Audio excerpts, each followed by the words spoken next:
Welcome everybody to my critique of Valorant. Not too long ago, Valorant took over my life and I have played it a lot.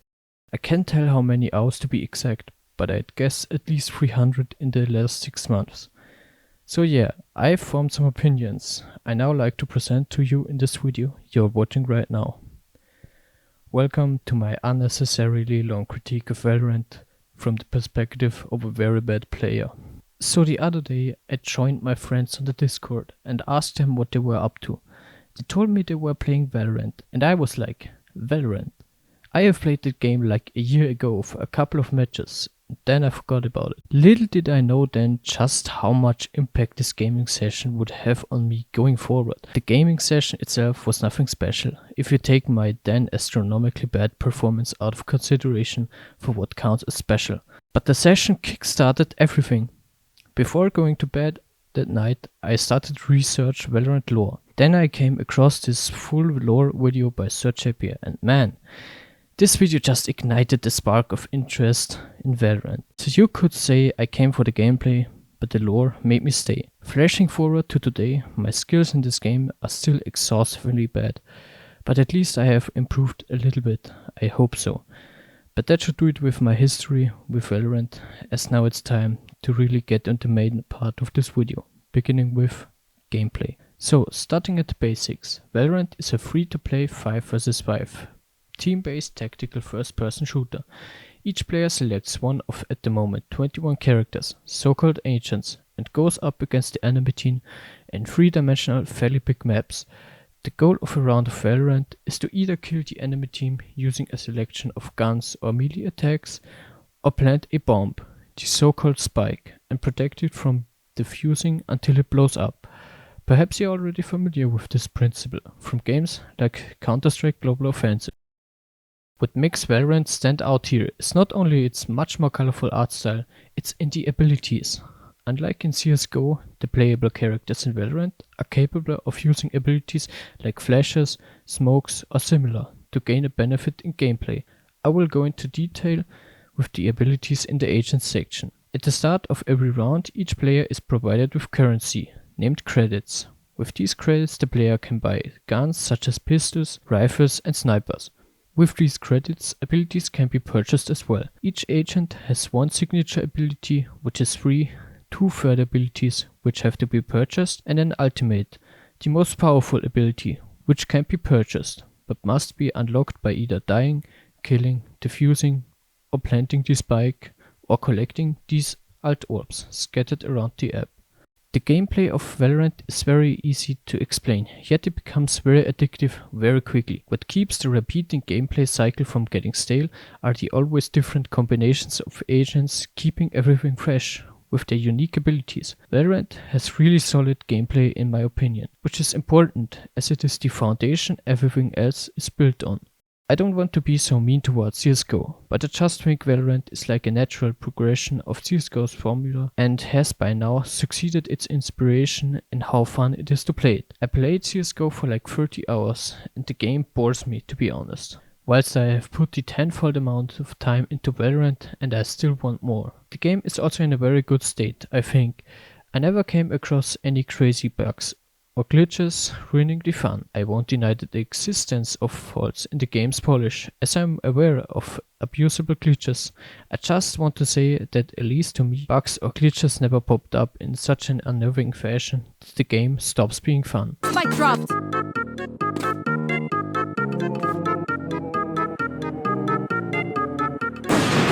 Next I'm going to discuss how Valorant utilizes its gameplay in its different game modes. Unrated is easy to explain, as everything I have mentioned remains unchanged, with the goal being winning 13 rounds. The game goes on until one team has 13 wins, no overtime here. The matches can end early when one team surrenders. Competitive is about the same, just the stakes are much higher, as you will climb or fall in rank when playing this mode. Once your account level is high enough, you will find yourself putting the majority of your time into this mode. Later I will get deeper into the rank system and oh boy, I have some things to say about the rank system. For now, let's move on to Swift Play, which works exactly like Unrated, just the matches are much shorter.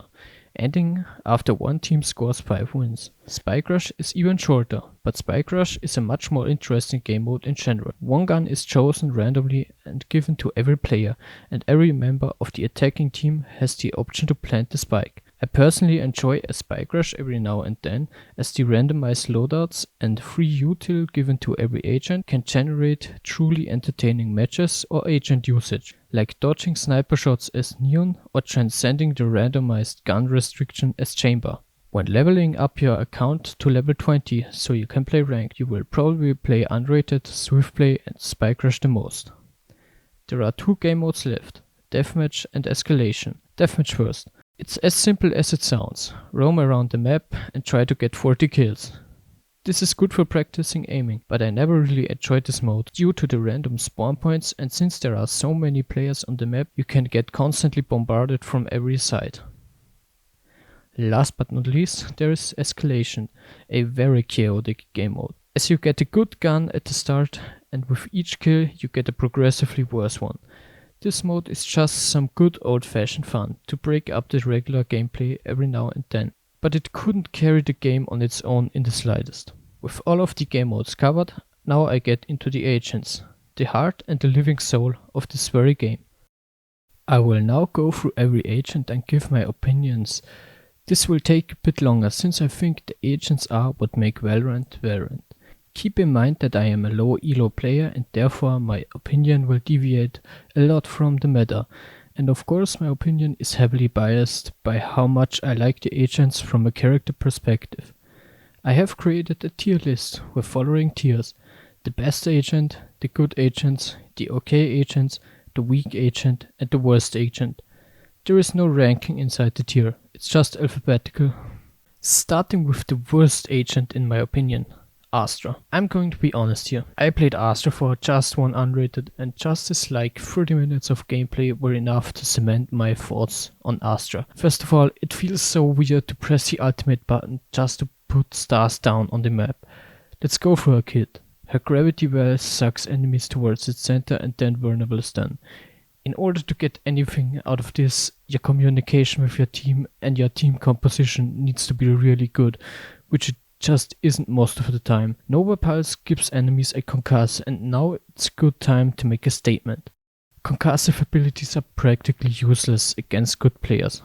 Concussion in Valorant just takes away your flexibility with movement, and your vision is influenced by not a tragic amount, as well as you can't really spray your gun anymore. I think every good player is able to play around these limitations and still get the kill, so every agent with concussive abilities will have a hard time here on my list.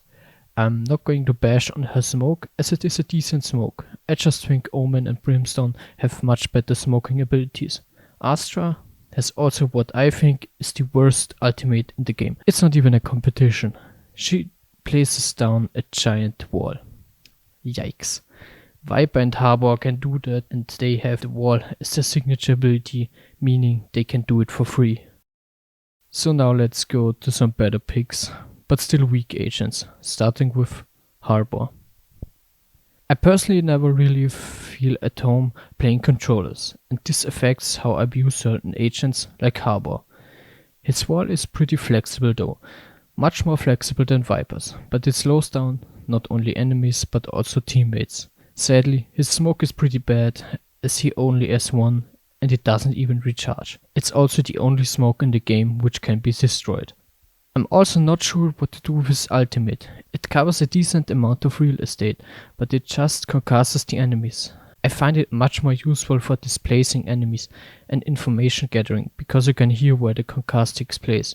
If it would show enemy position on the map, for example, then the ult would be pretty strong, but as it is, it's below average, as is my consensus for Harbor. He is below average. I feel bad for placing Neon in such a low tier, as I think she has like the best Valorant cinematic content with her trailer. Please watch her agent trailer, as it's such a treat to everyone who is even mildly interested in Valorant.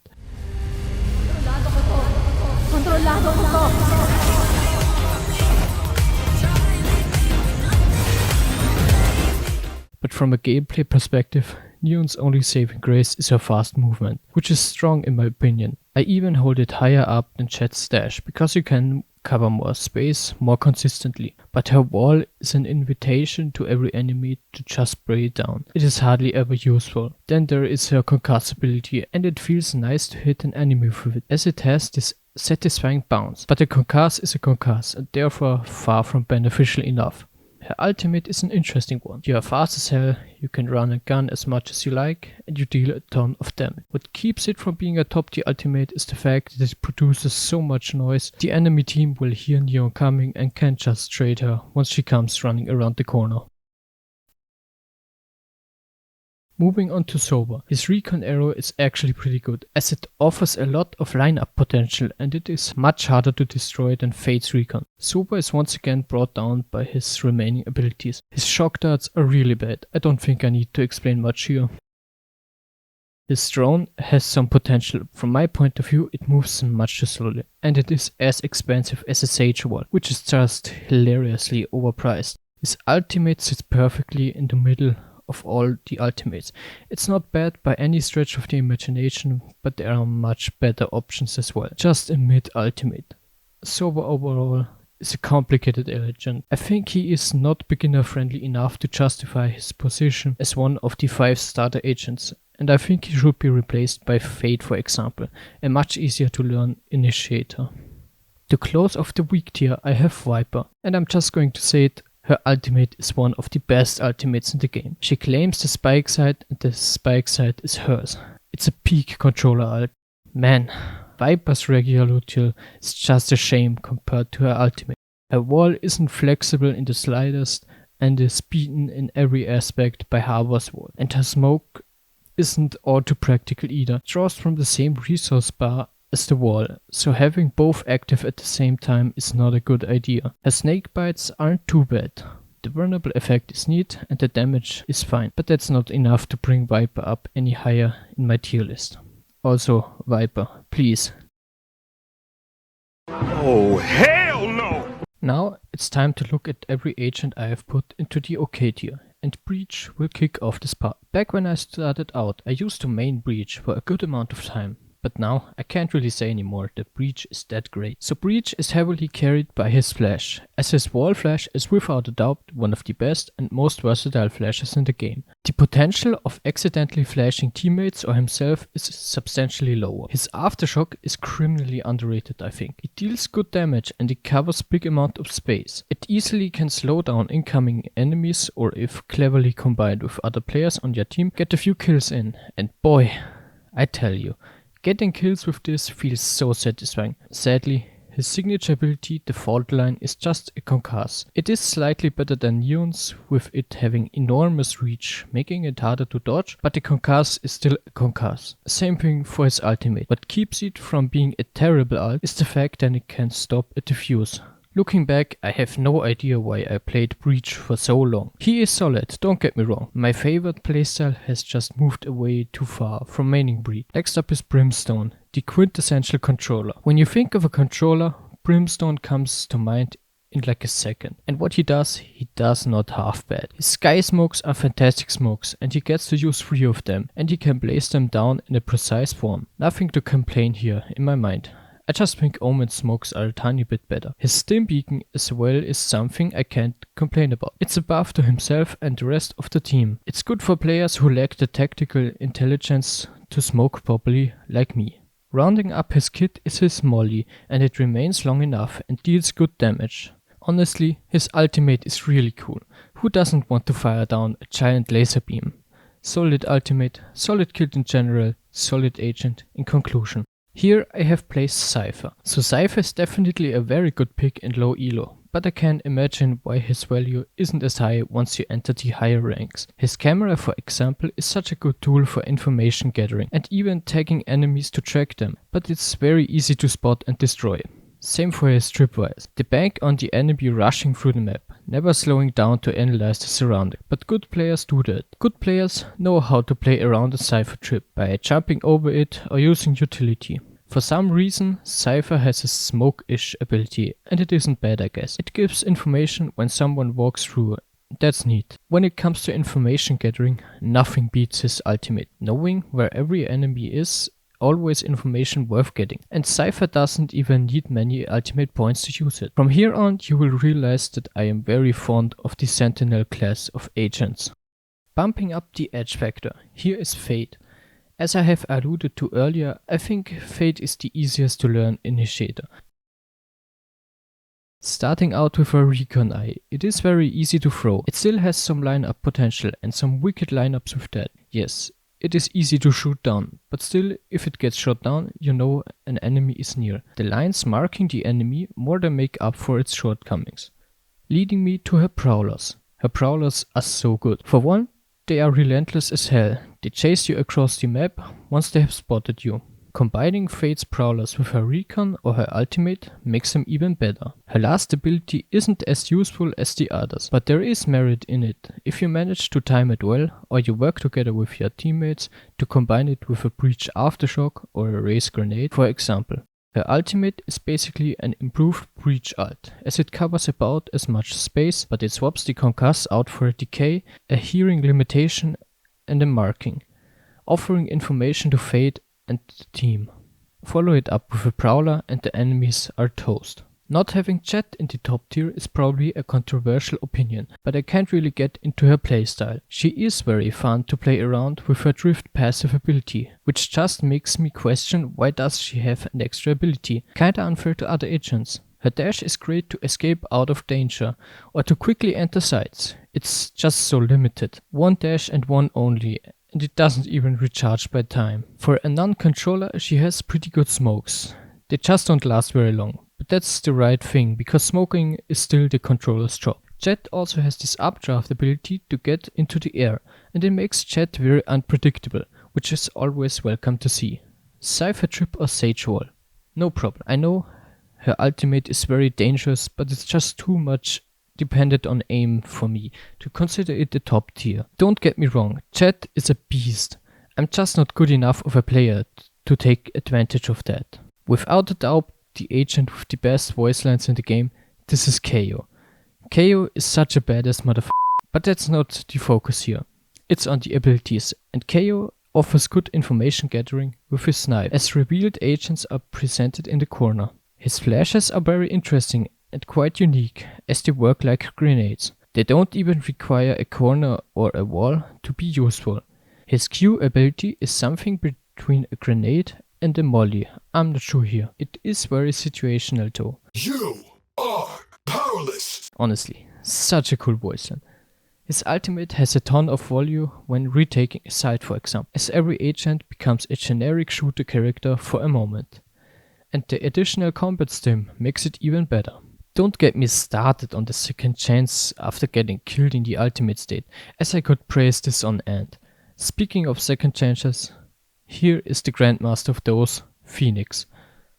Back when I started, I used to hate Phoenix down to the core, but after pumping some playtime into learning him, I started to appreciate his tools. His flash can be deadly for sure, but there is no flash in the game that makes flashing you or your team easier. If you stand only a little bit too far away from the corner, you will flash yourself, and that can happen in the heat of the game. I'm going to discuss his wall and molly at the same time, as, let's be honest here, they are mostly used for self-healing. And for that alone, they work great, but from a molly or wall perspective, they are just average. His ultimate, on the other hand, is one of the best in the game. There is so much value to having a second life, it's ridiculous.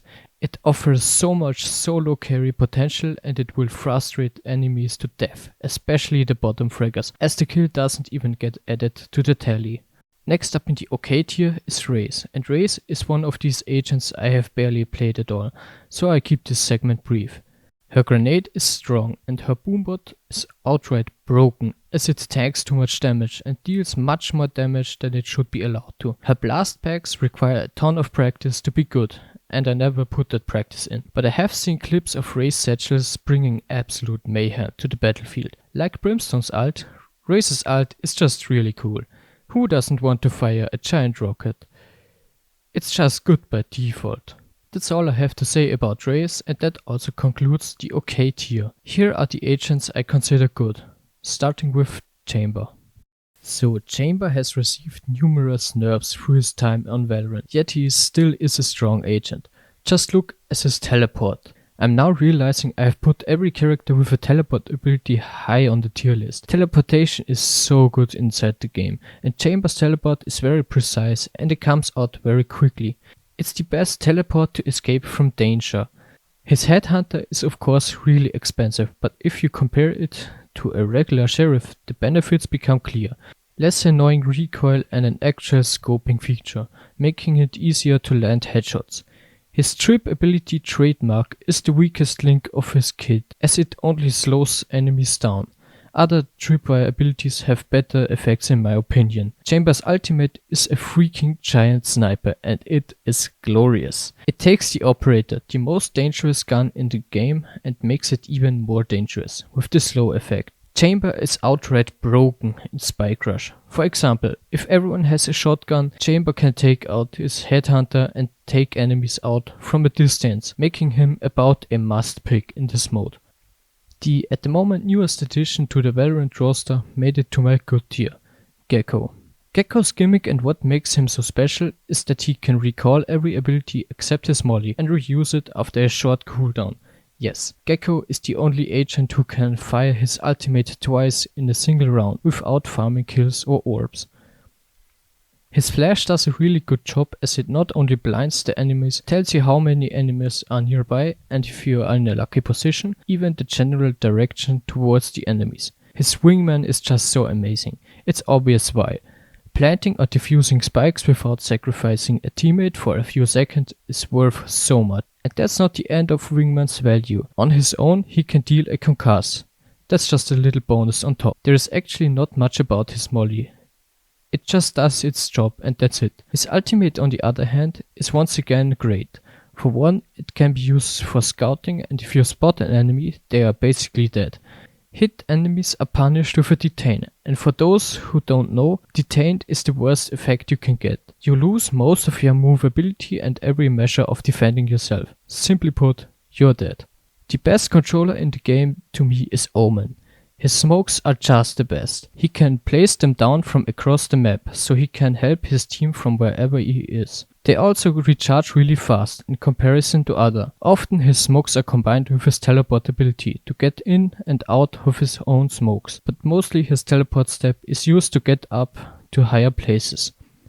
His flash isn't really a flash, it's a near sight, but it's still easy to control and covers good space. It makes it hard to accidentally blind teammates. I honestly don't get the hate directed towards Omen's ultimate. It is very situational, that's right. However, once there is an unpleasant situation like the spike is dropped and surrounded by enemies, then Omen's ultimate can shine. So that's Omen. A tad weaker than the other agents I have placed in the good tier, but his smokes are so good they make up for it. Another controversial placement for sure, I have Reyna in good tier. In low elo, having a Reyna in enemy team is always scary, mostly because smurfs stick this agent. Good players can annihilate an enemy team as Reyna. Starting out with a heal. It basically nullifies every damage you take in a gunfight. After you have lost a duel to Reyna, you can't just say to your team Reyna low, because she simply isn't.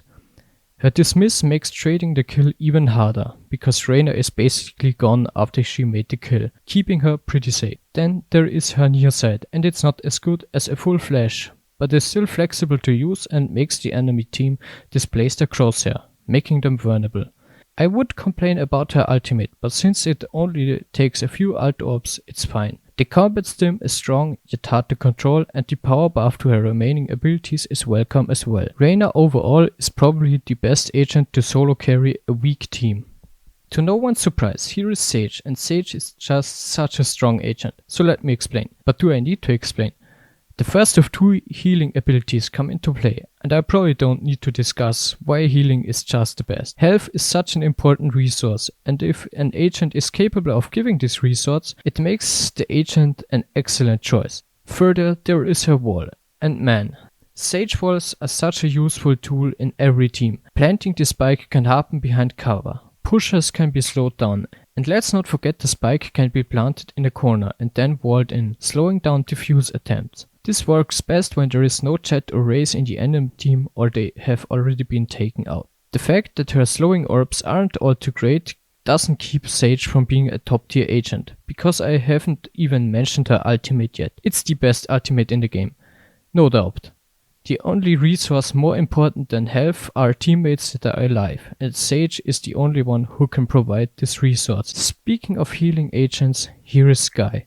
Skye can become one of the most annoying agents to deal with on the enemy team, meaning she is great for your own team. Her flash for one is unique, twice so. It's not only the most controllable flash in the game, but also coupled with information gathering features. Let's just ignore the self flash and team flash potential for a moment. Her wolf is honestly just a better sober drone, since it moves a lot faster. Once again, it's easy to shoot down, but if it's shot down, you still get some information about the enemy's whereabouts. With regrowth, Skye can heal the entire team except herself, but that doesn't keep the ability from being incredibly good. Skye's ultimate is similar to Cypher's, but not as detailed. It still manages to provide valuable information, and that shouldn't be underrated. That's Skye, an often underestimated agent. Finally, in the good tier, I have Yoru, potentially another controversial placement.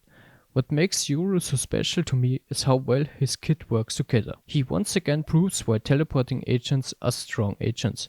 I actually think Yoru has the best teleport in the game. It's not suited for getting out of trouble, but it's especially good for quickly rotating. Yoru is a master of deception, and that's most obvious in his clone. I know a good player will be able to tell a Yoru clone from a real Yoru, but you still need to look at Yoru's model for a second to be sure, and that second can be really deadly. Rounding up his kit is a fantastic flash. His flash, his teleport and his clone work together quite nicely. You can flash someone and then teleport behind them, or fooling someone with a fake teleport just to pretend being a clone in the next moment. Yoru has so much mind game potential, and that is further proven by his ultimate. It is super useful for scouting, spike retrieving, or simply to get behind the enemy's line of defense. All of that built the agent up to being one of the coolest, just to burn the cool factor down with some cringe or really edgy voice lines. I don't care if there are 5 of them or 50 of them.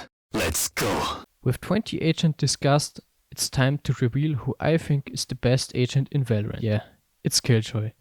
Killjoy's utility is basically flawless. Her turret is amazing. It not only tells you that there are enemies nearby and from what general direction they are coming from, it also deals damage. Good damage. It spots and shoots down enemies even if they are far away, and it's built like a tank. It takes a few bullets to take down. Then there is her alarm bot, and it's an improved version of Chambers. It doesn't just slow them down, it vulnerables them. And vulnerable agents are so much easier to take down. Even the worst player who can't land a headshot to save its life will be able to shoot a vulnerable agent in the body or at least in the legs. Finally, there are her swarm grenades, and these little beasts are the material clutches are made of.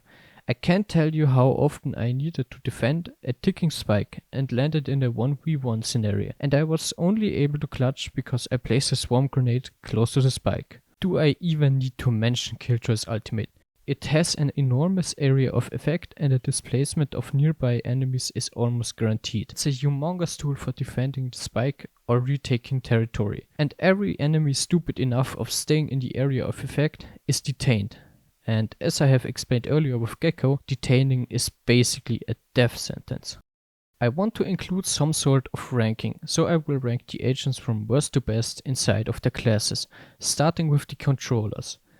Astra, Viper, Harbor, Brimstone, Omen. Initiators, Sober, Breach, KO, Fade, Skye, Gecko. Duelists, Neon, Jet, Raze, Phoenix, Reyna, Yoru. Sentinels, Cypher, Chamber, Sage, Killjoy. To conclude the agents section, I will briefly touch on the balancing. I never felt like some agents are so massively broken that once they are picked, the game becomes unfair. No, I think Riot Games did a good job balancing the agents. Of course, there are good and bad agents, but that's inevitable. Movement. Sound sensor up. Throwing net. Guns. It's the beginning of a new round, and once again you're faced with a question. What gun are you going to spend your hard-earned money on? Follow me on a journey through every gun in the game, and let's figure out which guns reign supreme. Here I will factor in the cost of the gun much more than earlier with the agent abilities. Starting with the pistols. There is the classic and it's free, so every complaint can be nullified. I have played many pistol rounds or credit save rounds with the classic and I never felt like I have made the wrong choice. The classic has an alt-fire attack, which can be useful with enemies nearby, but I personally never really used the alt-fire. The frenzy on the other hand comes straight from Ohio. It is hard to control and deals pathetic damage. What a weak pistol. Next up is the Ghost, and the Ghost is the best pistol. There isn't even a competition. It behaves similar to the classic, but it deals more damage. Then there is the Sheriff, and although many players like it, I do not. It has such a disgusting recoil. I know it is good because of the one-tap potential, but no, just keep the Sheriff away from me. Shorty. I swear, I have no idea why so many players buy SMGs instead of saving for a rifle. The Stinger is straight up worse than many pistols, while costing much more, and the Spectre improves on the Stinger quite a bit, but it's not worth its 1600 credits price tag. I'd much rather stick with a pistol. Similar opinion towards shotguns. I don't know why you would play them, unless your goal is to troll. They are just dead weight, unless the enemy is like standing straight in your face. I know the Bucky has an alt-fire, but it has been nerfed to death, and now even the Bucky, despite its low price, is basically useless. Phew, here we have some good guns. The rifles. The Bulldog is not a very well liked gun, and I think the only problem it has is its overblown price, but otherwise it's a decent choice. The Guardian is special in a way that you can't spray it. Its biggest strength is the one-tap headshot kill at all distances. You need to practice the Guardian, but it's worth the practice. The good old discussion Phantom vs Vandal, and unsurprisingly, I am Team Vandal. The Phantom fires much faster, but the alt range has one-tap headshot from the Vandal is too good to me to choose a Phantom. Most of the time you will find yourself playing one of these two guns, and that's pretty much the same for the vast majority of Valorant players. Now snipers. The Marshal is a surprisingly good choice if you try to save your credits due to its no-scope accuracy and high damage output, like 2 body shots or 1 headshot at all distances for the kill.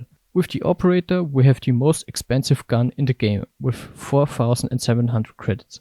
Is it worth it? It's complicated. Yes, the gun does pretty much guarantee a kill once you manage to get the crosshair towards the enemy's body or head, but it's really slow with its endless equipped and reload animations. Obviously, Chambers Tour de Force is the best sniper in the game. All that's left are the machine guns, Ares and Odin. I will go over Odin first.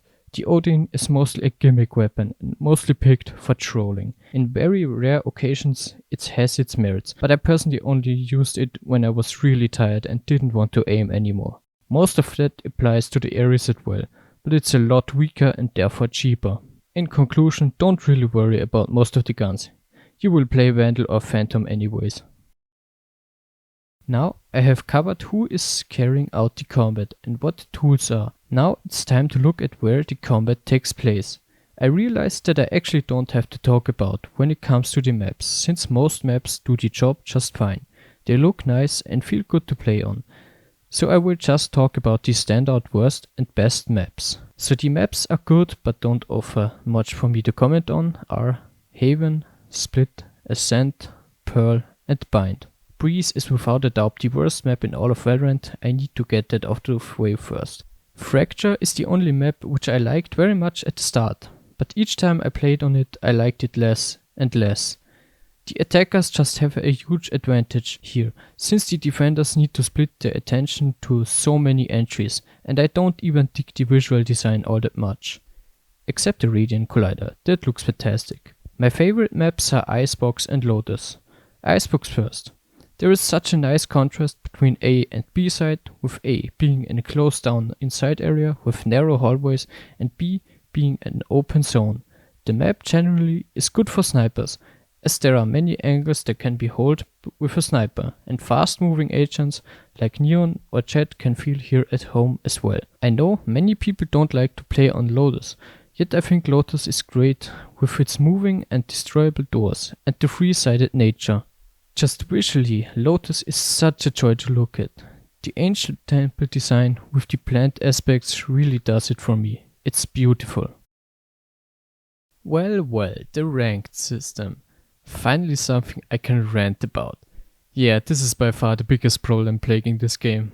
To get started, the matchmaking really sucks hard sometimes and the entire matches end in a 13-0 or 0-13. It doesn't even matter if I'm on the winning or losing end, it just shouldn't have happened. If a team isn't able to score a single point against another team, that's a sign of things going massively wrong.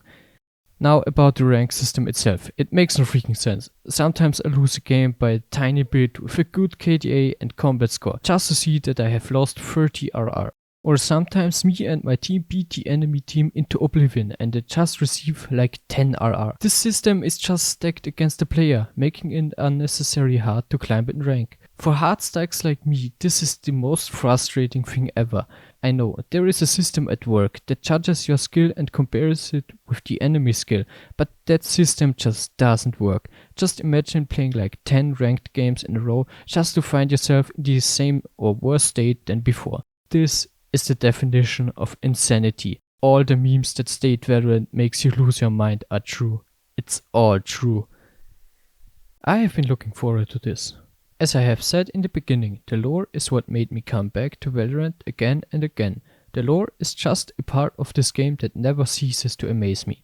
I'm not going to recap the entire lore here, that has been done much better than I ever could by Sir Jaeky in this video. Make sure to check it out.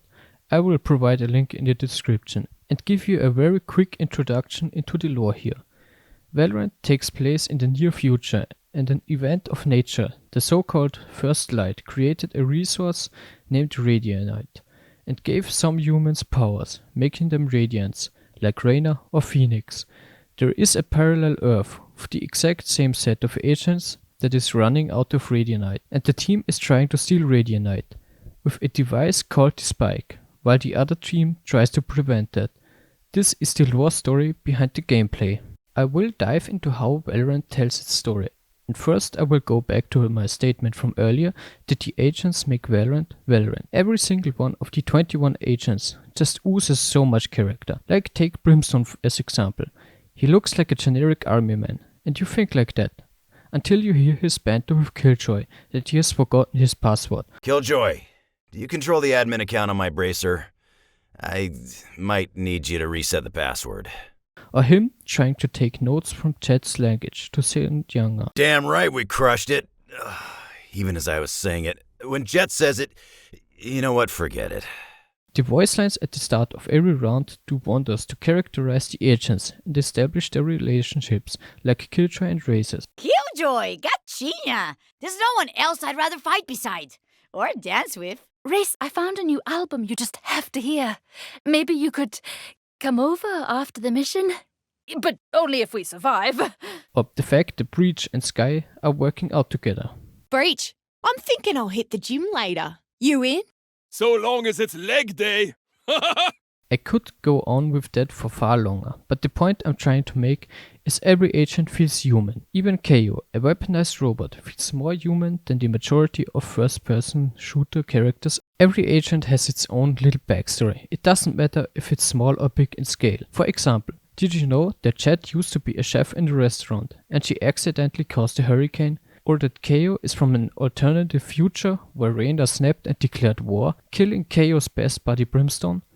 Many of these backstories and pieces of lore are revealed in small text pieces scattered around the game or in form of cinematics on social media, so you are motivated to actively look for story. It's kinda like Five Nights at Freddy, but it's not as confusing or frustrating because everything is straightforward and not cryptic like in FNAF. The most straightforward form of lore are the cinematics. You can check them out on YouTube. I highly recommend them as they are beautifully animated and boast eye-candy action. Also look for the agent and map trailers. Yes, even the maps in Valorant have a ton of lore, like Fracture used to be a research facility and Chamber destroyed it. Incredible that something so small can create such opportunity.